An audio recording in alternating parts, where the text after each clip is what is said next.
यहाँ से बैठ के जो बैरून मुल्क हैं इंटरनेशनल कॉल्स की जाती थी। जो यहाँ पर जो एजेंट थे उनके पास एक एप्लीकेशन थी, उस एप्लीकेशन के अंदर वो तमाम एसेंट पढ़ते थे, उसके अंदर क्वेश्चन लिखे होते थे कि किस तरीके से आपने क्लाइंट से बात करनी है। यानी वो क्लाइंट, वो आम अफराद जिनका डेटा जो है ये हासिल करते थे, खुद को बताते थे कि मैं इन बैंक से बात कर रहा हूँ। ये इसके अंदर देखेंगे बैंकों के तमाम नाम हैं, ये बाहर के बैंकों के नाम हैं, उनके आगे कोड लिखे हुए हैं। तो ये खुद को जो है बैंक का अहलकार जाहिर करते थे, तमाम तर डिटेल जो है लोगों की, कस्टमर की हासिल करते थे और फिर उसके बाद उनके एटीएम से जो है वो पैसे निकालते थे। अस्सलाम वालेकुम रहमतुल्लाहि व बरकातुहू। इस वक्त हम मौजूद हैं गुलशन इकबाल में, जहां पर national cyber crime investigation agency की जानिब से ये कार्रवाई की गई है और यहाँ पर गैर कानूनी तौर पर चलाए जाने वाला ये कॉल सेंटर था जिस पर जो है यहाँ पर छापा मारा गया है। तकरीबन 40 से ज़ायद अफराद हैं जिन्हें हिरासत में लिया गया है। ये देखें तो ये तमाम तर लैपटॉप्स हैं जिनको अपनी तहवील में लिया गया है। मुताबिक लैपटॉप्स हैं जिन्हें तहवील में लिया गया है, दीगर जो लैपटॉप्स हैं उनको भी यहाँ पर तहवील में लिया जा रहा है। किस तरह से ये काम होता था ये मैं आपको बताता हूँ। यहाँ से बैठ के जो बैरून मुल्क हैं इंटरनेशनल कॉल्स की जाती थी। जो यहाँ पर जो एजेंट थे उनके पास एक एप्लीकेशन थी, उस एप्लीकेशन के अंदर वो तमाम एसेंट पढ़ते थे, उसके अंदर क्वेश्चन लिखे होते थे कि किस तरीके से आपने क्लाइंट से बात करनी है। यानी वो क्लाइंट, वो आम अफराद जिनका डेटा जो है ये हासिल करते थे, खुद को बताते थे कि मैं इन बैंक से बात कर रहा हूँ। ये इसके अंदर देखेंगे बैंकों के तमाम नाम हैं, ये बाहर के बैंकों के नाम हैं, उनके आगे कोड लिखे हुए हैं।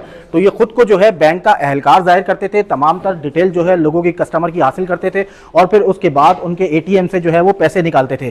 तो ये एक बहुत बड़ा स्कैम था जो कराची के अंदर हो रहा था। और वैसे तो ये शहर के मुख्तलिफ इलाकों में NCCIA की जानिब से कार्रवाई की गई है, लेकिन ये गुलशन इकबाल में वाकई एक बहुत बड़ा कॉल सेंटर था जहाँ पर कार्रवाई की गई। तकरीबन 50 से ज़ायद अफराद हैं जिन्हें यहाँ से हिरासत में लिया गया है और इसका जो मेन सरगना था वो ये बताया जा रहा है कि हानी नामी कोई शख्स है जो इसका मेन सरगना है। और सिर्फ ये एक ही नहीं, इसके अलावा भी इसके मुख्तलिफ, मुर्तज़ा हानी नाम है इसका, जो यहाँ का जो है सरबरा है। और सिर्फ एक नहीं बल्कि इसके कई जो है वो कॉल सेंटर थे। अब ये तो कॉल सेंटर मैंने आपको ऊपर से दिखाया, अच्छा तो आपको मैं नीचे से दिखाता हूँ। तो ये जो है अपने एम्प्लॉयज़ को जो है वो इस तरह से इन्होंने सहूलियात दी हुई थी कि यहाँ पर ये सामने जो है स्नूकर है, स्नूकर टेबल लगाई हुई है और इसके साथ ही अब ये जो लैपटॉप्स हैं ये भी अपनी तहवील में लिए हैं NCCIA ने। और साथ साथ ये फुटबॉल गेम है, यहाँ पर फुटबॉल गेम था, इसके साथ साथ एक और टेबल है जो यहाँ पर मेरे ख्याल में बैठने के लिए, ऐसी रिलैक्सेशन के लिए होगी। तो ये एक बहुत बड़ा कॉल सेंटर था जो इस तरह से गैर कानूनी तौर पर चलाया जा रहा था। और आम तौर पर इस काम को डब्बे का काम कहते हैं जो आम जबान है, लेकिन ये एक बहुत बड़ा स्कैम था जो किया जा रहा था। और ये सिर्फ एक नहीं, इस तरह के कई कॉल सेंटर हैं जो कराची में चल रहे हैं। तमाम FIA की जानिब से, NCCIA की जानिब से कार्रवाइयाँ जारी हैं। इससे कबल भी शहर के मुख्तलिफ इलाकों में की गई। तमाम आज गुलशन इकबाल का ये इलाका है जहाँ पर ये कार्रवाई की गई है। 40 से ज़ायद अफराद को हिरासत में लिया गया है और उसके साथ साथ यहाँ पर जो जितने लैपटॉप से जितना सामान था वो भी अपनी तहवील में लिया गया है। तो इस वीडियो का मकसद आगाही पहुंचाना था, ख़ासकर वो नौजवान लड़के लड़कियां जो अच्छी सैलरी की ख्वाहिशमंद होती हैं। और इन कॉल सेंटर्स में जो पैसे हैं वो बहुत अच्छे मिलते हैं। ना सिर्फ पैसे मिलते हैं बल्कि हमें तो ये बताया गया है कि इसके अंदर कमीशन भी होता है। मतलब जिस तरह से आप क्लाइंट को घेरेंगे या क्लाइंट से आप जिस तरह से बात करेंगे, जिस तरह से उनसे पैसे निकलवाएंगे, तो उतने ही ज़्यादा आपको इन कॉल सेंटर से पैसे मिलते हैं।